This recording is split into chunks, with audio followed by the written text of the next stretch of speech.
Welcome to the Joint Staff Annual Awards presentation recognizing the Enlisted Member of the Year, Civilian of the Year, and Action Officer of the Year.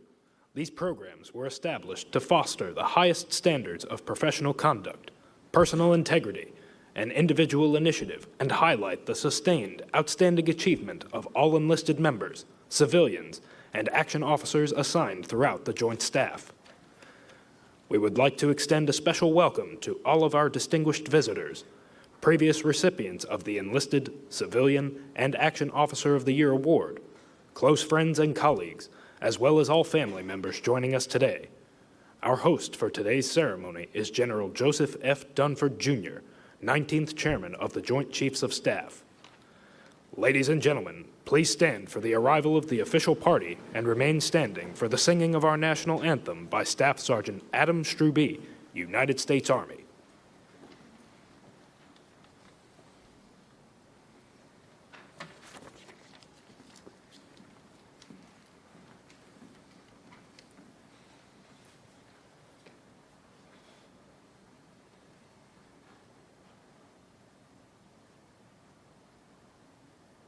Oh, say, can you see by the dawn's early light what so proudly we hailed at the twilight's last gleaming, whose broad stripes and bright stars through the perilous fight o'er the ramparts we watched were so gallantly streaming, and the rocket's red glare, the bombs bursting in air, gave proof through the night that our flag was still there. Oh, say does that star-spangled banner yet wave o'er the land of the free and the home of the brave?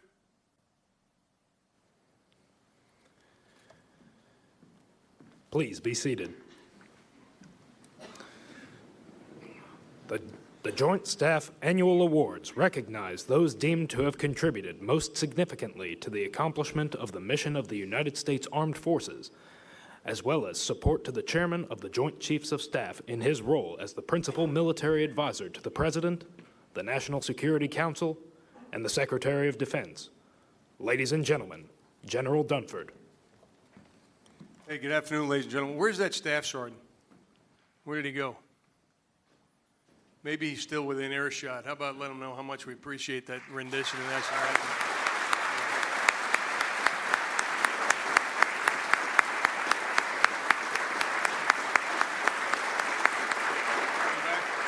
Oh, there he is.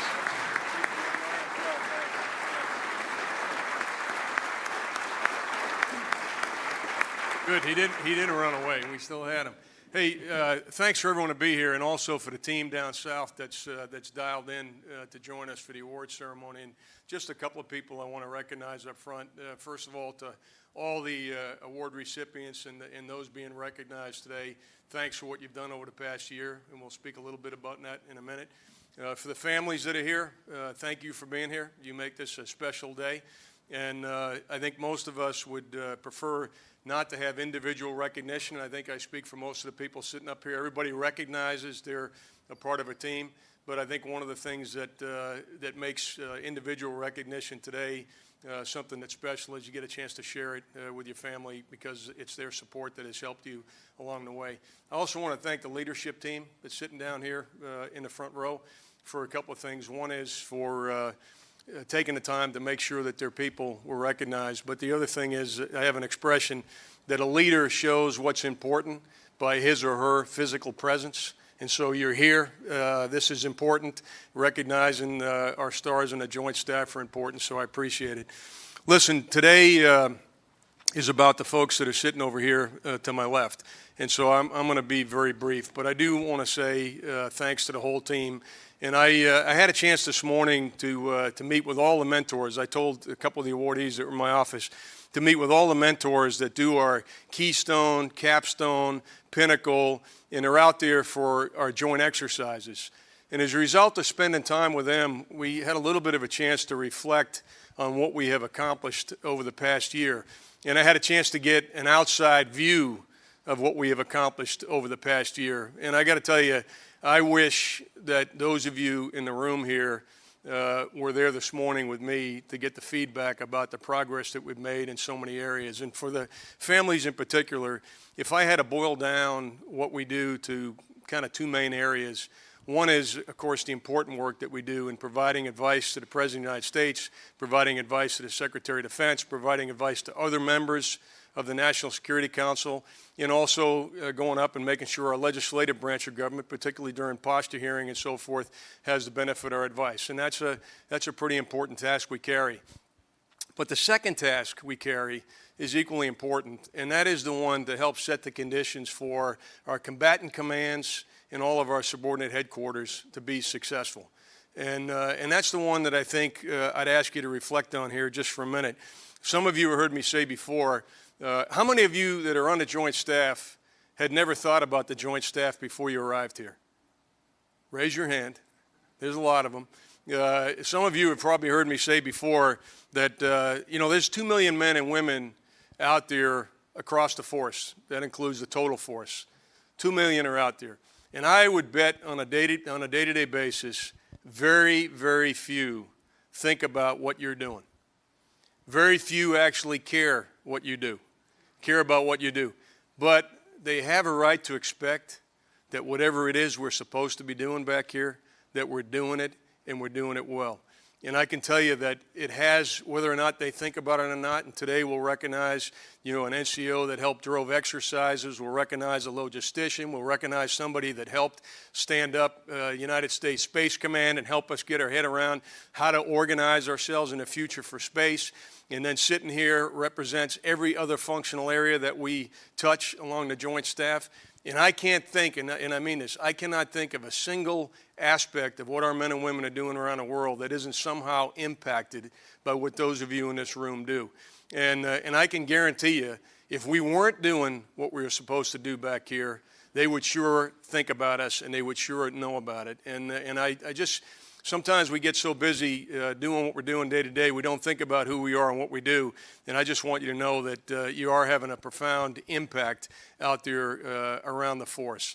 And so with that, we're going to now spend most of our time focused on the individuals who are being recognized here today. And I'd ask the narrator to get the first group up here. And I'm going to ask the SEAC to please join me up here so the SEAC and I can take time on your behalf and recognize the individuals who have stood out as all-stars on the team. And I'll come back at the end and just make a couple of other remarks. So thanks.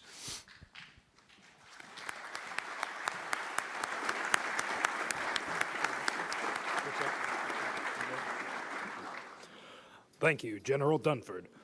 Ladies and gentlemen, General Dunford will now recognize personnel representing each Joint Staff Directorate for all three categories.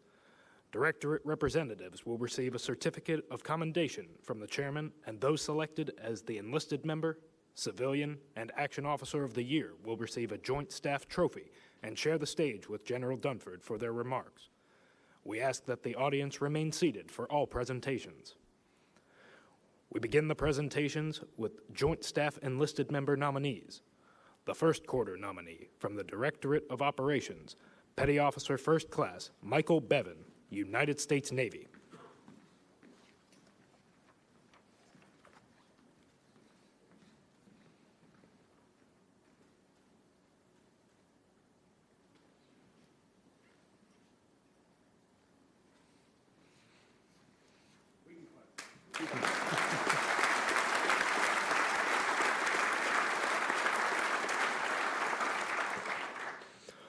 The third quarter nominee from the Directorate for Force Structure, Resources, and Assessment, Petty Officer Second Class Angie Morales, United States Navy.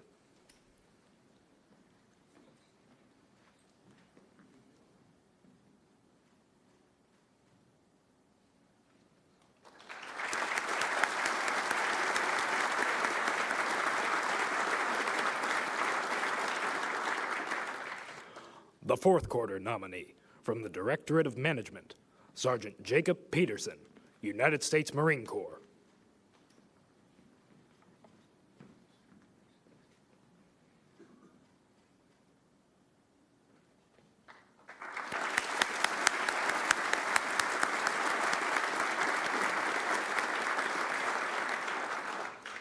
Ladies and gentlemen, from Directorate of Joint Force Development, the 2018 Joint Staff Enlisted Member of the Year, Staff Sergeant Jake Valesco, United States Air Force.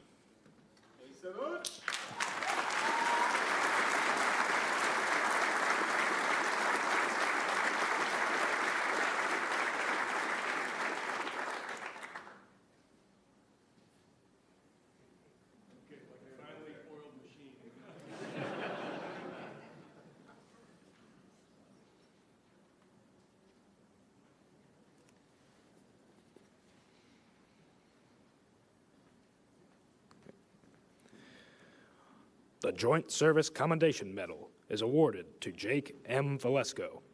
Staff Sergeant Jake M. Valesco, United States Air Force, distinguished himself by meritorious achievement as non-commissioned officer in charge, Air Force Personnel Programs, Joint Force Development Directorate, the Joint Staff, earning him the selection as the Joint Staff Enlisted Service Member of the Year, calendar year 2018.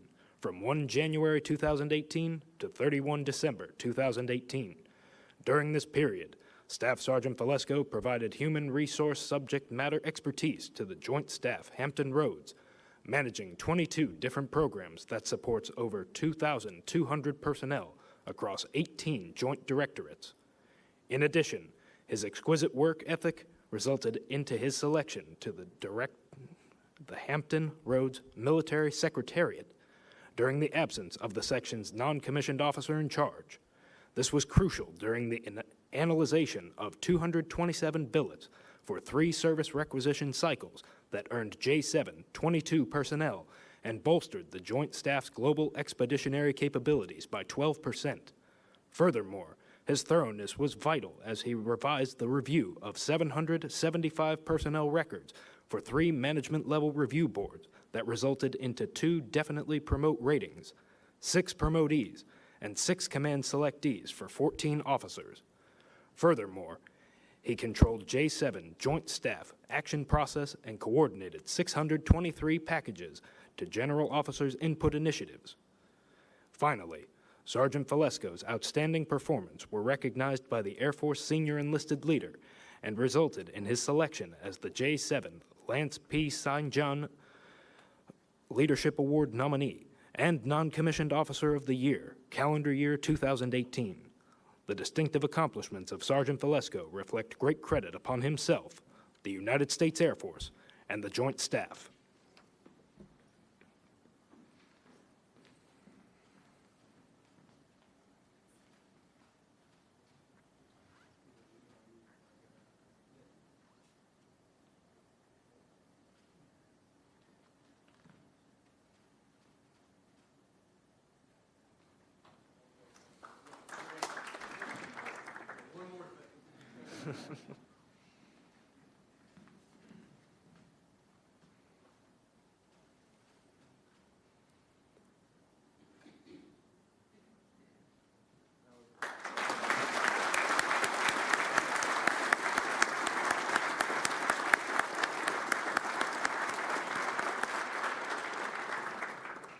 Ladies and gentlemen, Staff Sergeant Valesco. Hello. Thank you, General Dunford and Sergeant Major Troxel. Today is truly an honor for me. In my short career of 7 years, this is by far the best, most prestigious award I've ever received. And for that, I have many to thank you in this office, in our office, and in these spaces. First off is the J7 family. General Donahue, General Smith, thank you for leadership and guidance. For the rest of the J7 staff, thank you. Thank you for giving us all those requests, favors, processes, basically the workload that you give us. It's fun stuff, but without those workloads, I won't have a package to put in to compete in this stage. So thank you. Thank you.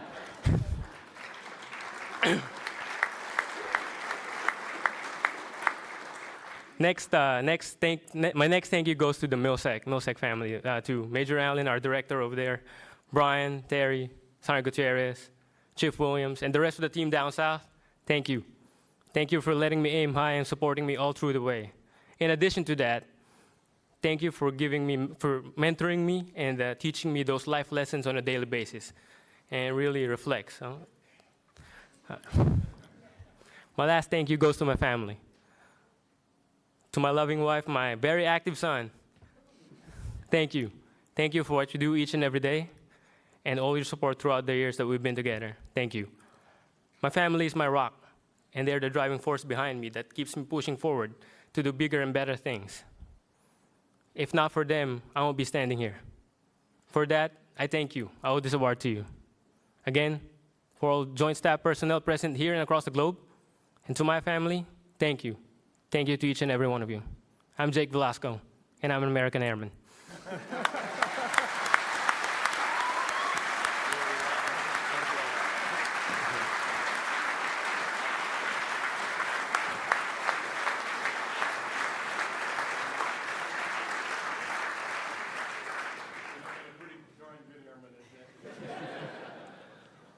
Thank you, Staff Sergeant Velasco. Ladies and gentlemen, we will now continue presentations with the Directorate nominees for the 2018 Joint Staff Civilian of the Year. From the Directorate of Management, Mr. David Clark.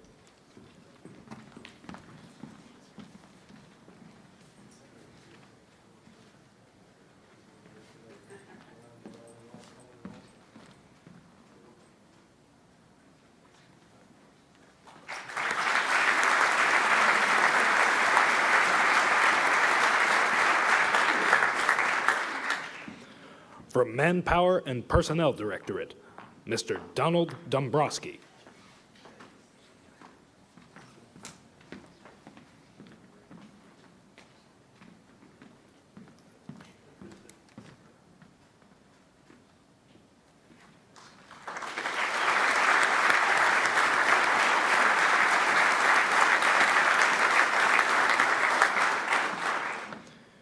From the Directorate for Intelligence, Mr. David Najmi.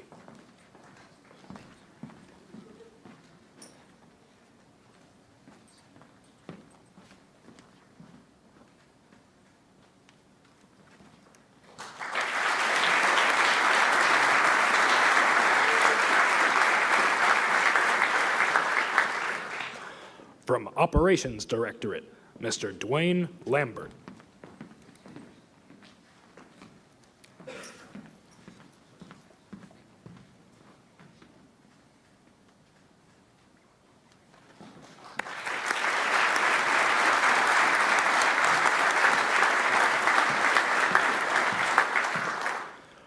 From the Strategic Plans and Policy Directorate, Mr. William Wonderly.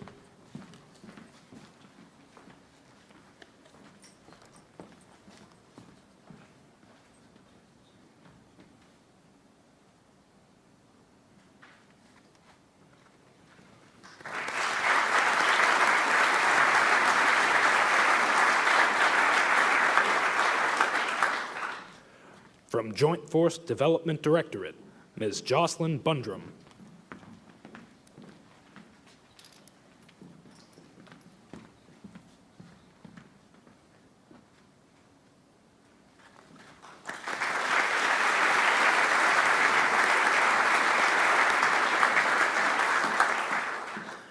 And from the Force Structure, Resources, and Assessment Directorate, Mr. Michael Doyle.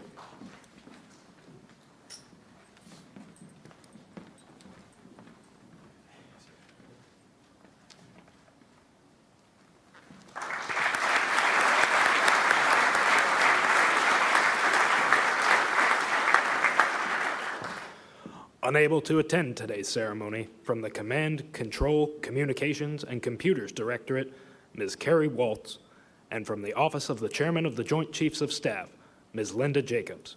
Ladies and gentlemen, the 2018 Joint Staff Civilian of the Year, from the Directorate of Logistics, Ms. Rosalind Davis.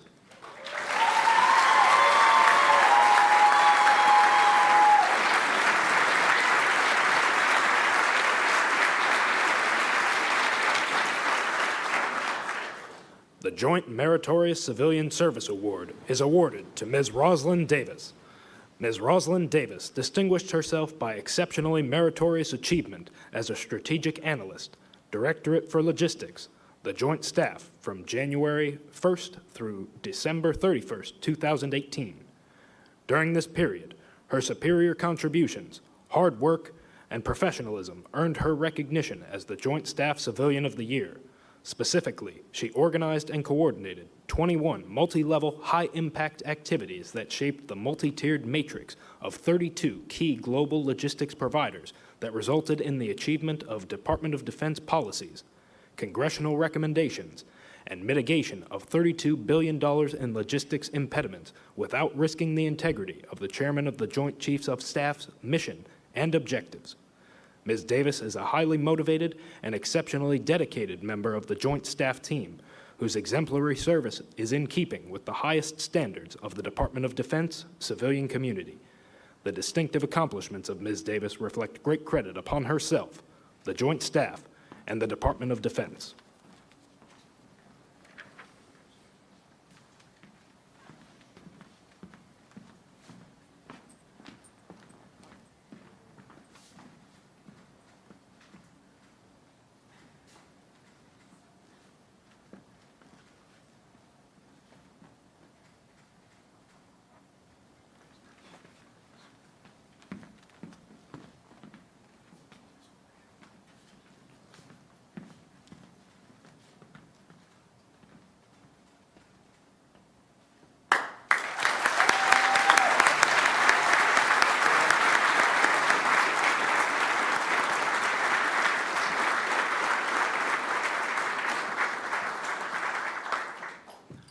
Ladies and gentlemen, Ms. Davis.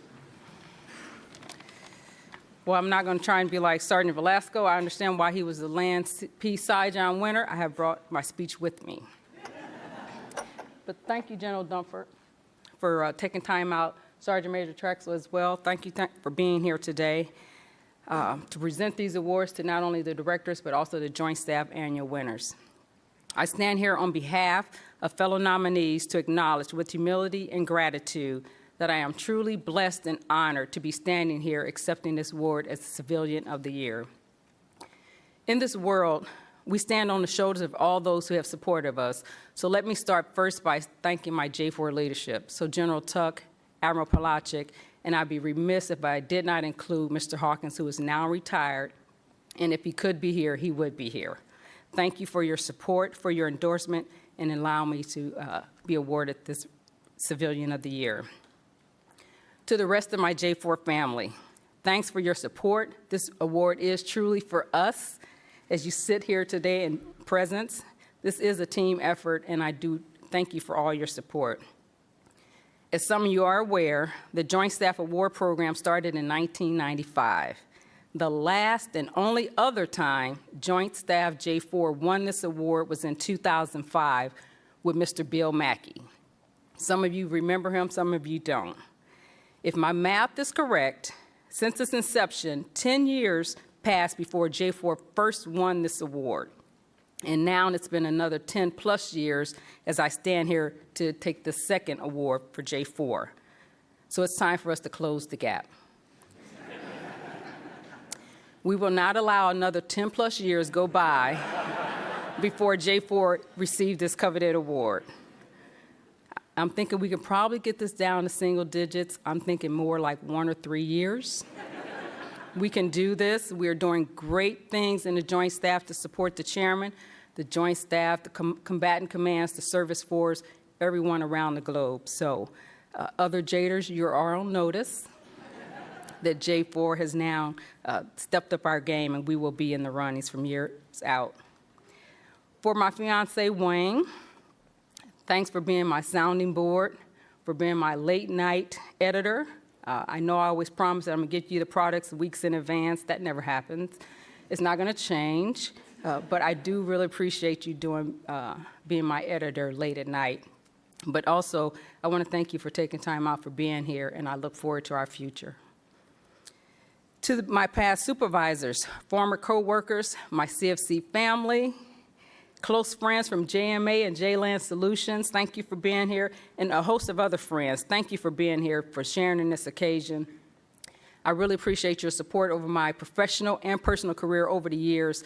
Without you, I probably would not be standing here today, so thank you for your support. So a little glimpse about what we're doing in the J4. We are going through a reorganization right now in the J4. We're doing this so we can better support the Logistics Directorate and support the chairman as well. So to that end, we are assessing the Joint Logistics Enterprise. We're also reallocating some of our scarce resources to better align against the national defense and the national military priority sets. So over the next couple of months, you will see some director change names. You'll see some of our roles and responsibilities and our processes change. Our phone numbers will remain the same. But what I want you to take away from this is that the same great people that are in J4 that are supporting you now will still be those same great people supporting you in the future. So as I close, I want to thank everyone for being here today, and I wish you safe travels. Thank you.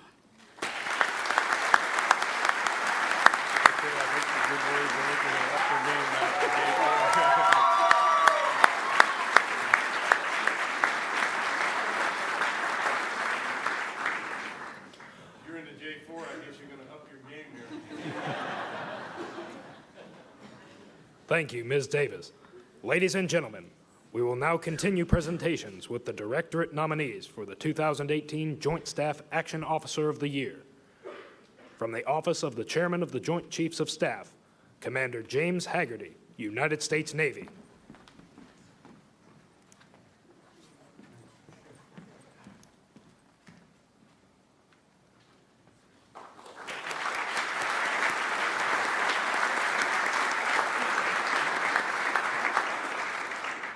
From the Directorate of Manpower and Personnel, Lieutenant Colonel Thomas Carlos, United States Marine Corps.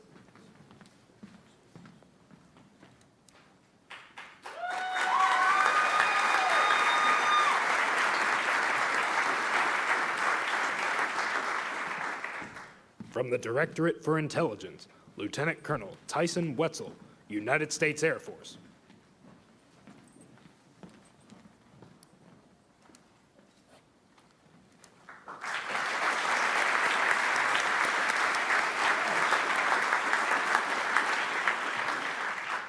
From the Operations Directorate, Lieutenant Colonel Dave Hart, United States Marine Corps.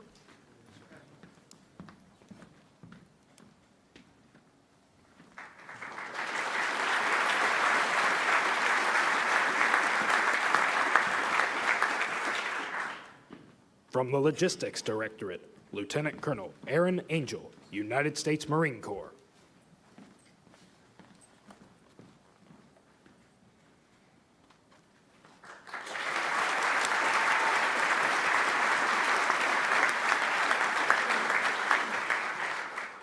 From Command, Control, Communications, Computers, and Cyber Directorate, Lieutenant Colonel Charles Spaulding, United States Air Force.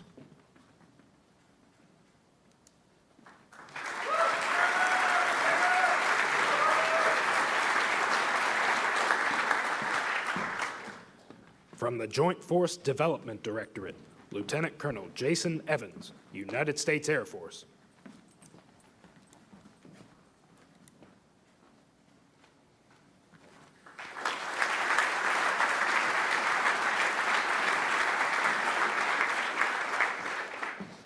From the Directorate for Force Structure, Resources, and Assessment, Colonel Jonathan Luminati, United States Air Force.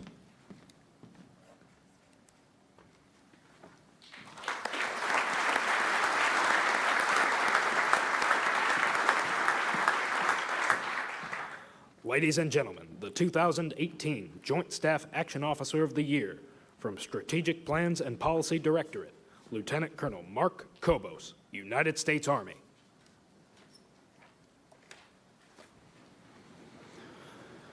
The Joint Service Commendation Medal is awarded to Lieutenant Colonel Mark Kobos, United States Army.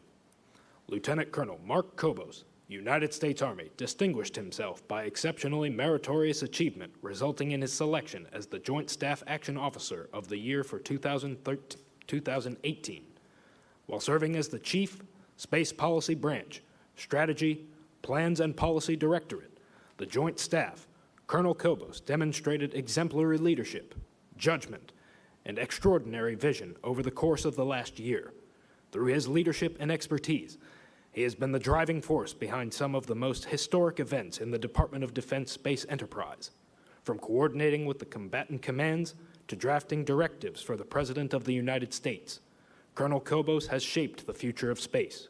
His unparalleled know-how, coupled with his enthusiastic, contagious leadership style, have made a resounding impact on the Department of Defense and the nation. One of his most notable achievements involved the establishment of the nation's newest combatant command. In the summer of 2018, the Department of Defense was tasked with creating a unified command for space. Colonel Kobos jumped at the opportunity to lead this effort, not only for the Joint Staff, but for the entire Department of Defense.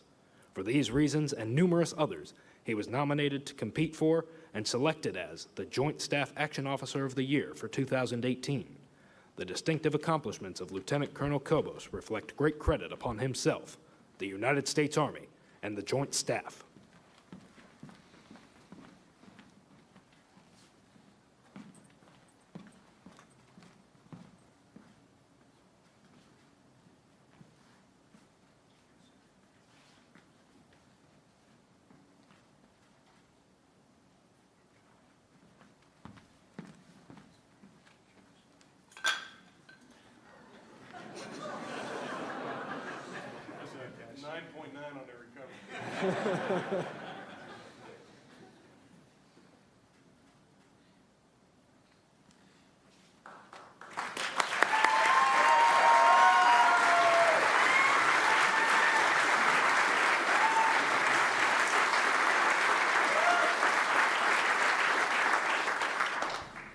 Ladies and gentlemen, Lieutenant Colonel Kobos.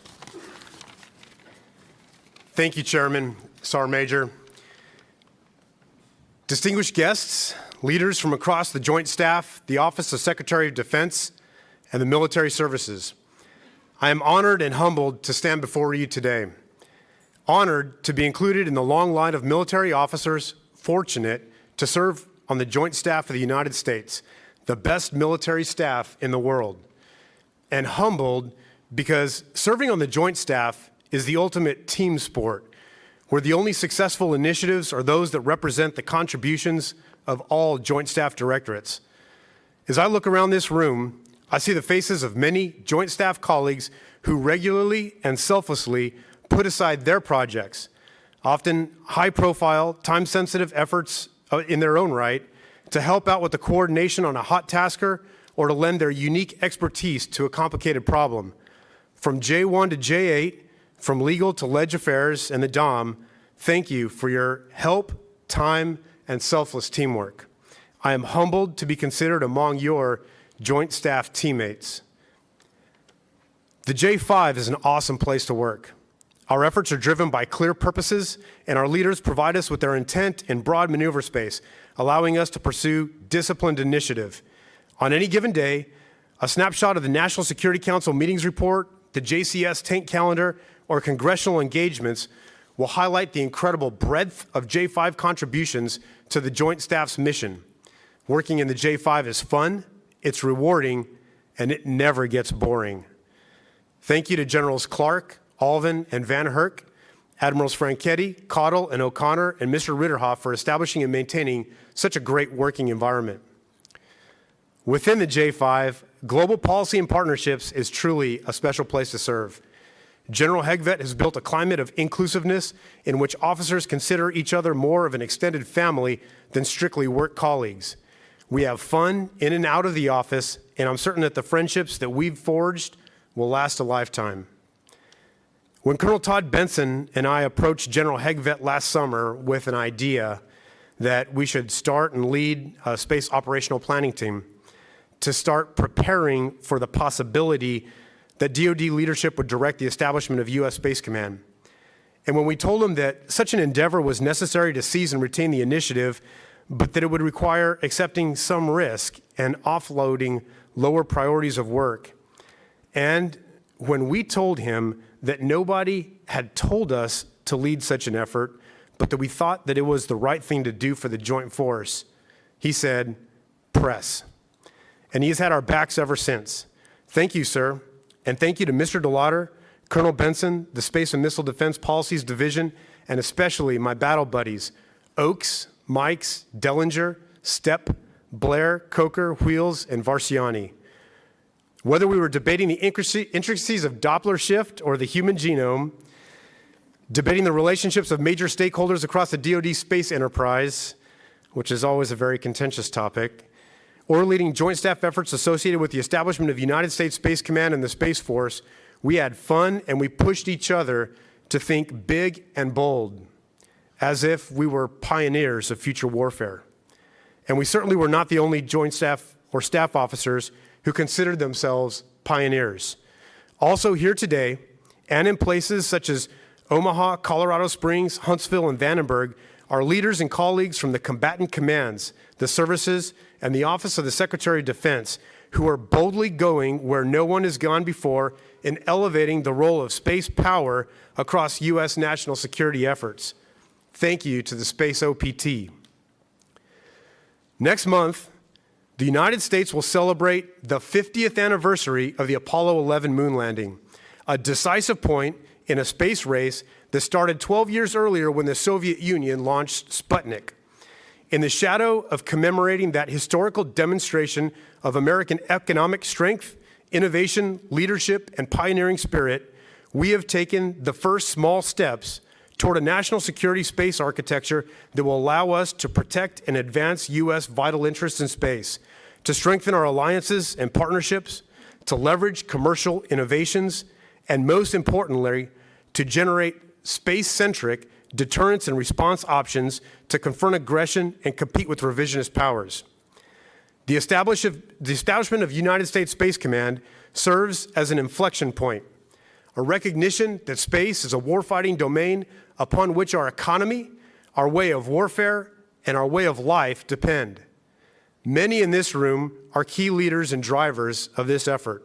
Thank you for your audacious contributions to helping the department generate and employ space combat power.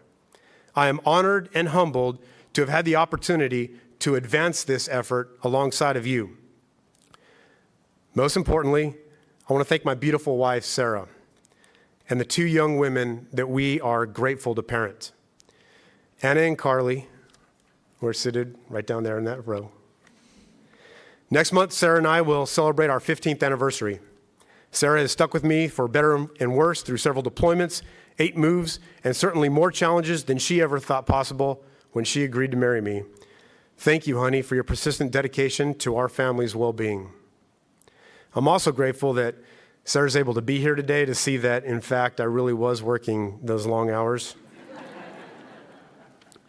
Anna and Carly, riding bikes with you to get ice cream in Old Town, or over the bridge to National Harbor, or riding all over the National Mall to explore the museums and the food trucks and the cherry blossom festivals and the monuments, and watching our football team win all those Commander and Chiefs trophies. Those are the best moments of my life. Thank you for making the most out of our time on the weekends. I am so proud of you both, and I can't wait to see what adventures we will have in Colorado. You two are awesome. I'd like to close with my favorite line from the National Military Strategy. When discussing the centrality of joint combined arms operations as how the joint force will achieve military advantages over threats in the security environment, the strategy says, fighting in a joint combined arms approach requires joint force leaders at all levels to be as comfortable fighting in space and cyberspace as they are on land, at sea, and in the air. Ultimately, our ability to compete, deter, confront, counter, and enable continuous strategic advantages requires us to fight in, from, and through space. Today, and represented by many in this room and across the Joint Force, the United States military has many more space-smart joint planners and joint-smart space planners than we did a year ago, and that number is growing every day. I am honored to be among you. Ladies and gentlemen, thank you for making the time to be here today, and congratulations to Staff Sergeant Velasco and Miss Davis. Secure the high ground.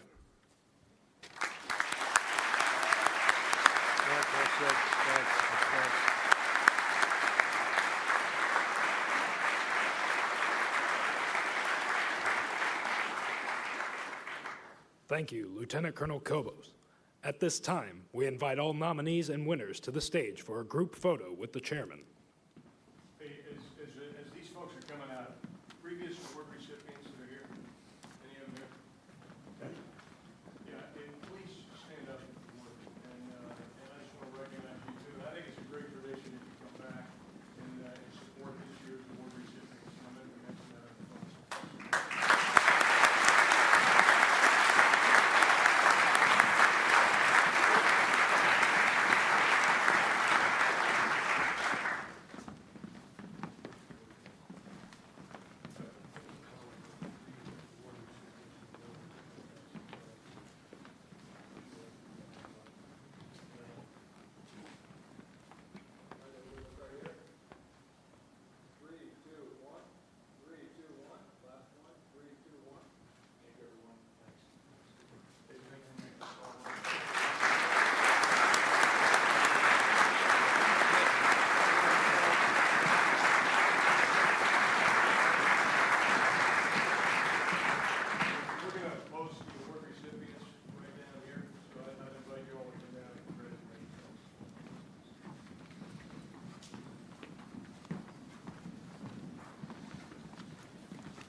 Pretty sure he kind of just said it.